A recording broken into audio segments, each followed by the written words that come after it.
Guys আপনারা দেখতে পাচ্ছেন এটা কিন্তু হরিপুর তিস্তা ব্রিজ। এদিকে আমার ভাগনা সম্রাট, আমরা এই যে আসছি, অনেকজন আসছি, আমরা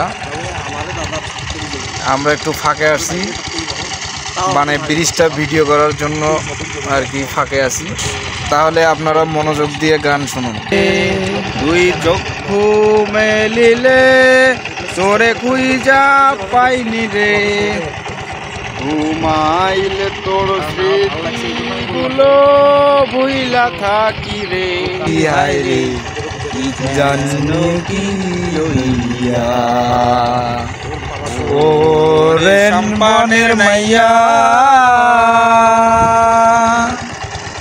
আমায় দে সারিয়া, বন্দি হইয়া মনোহায় পাখি, হায় রে জানো কি লইয়া ওরে নীলরিয়া, আমায় দে সারিয়া, ওরে সম্পানের নাইয়া, আমায় দে সারিয়া।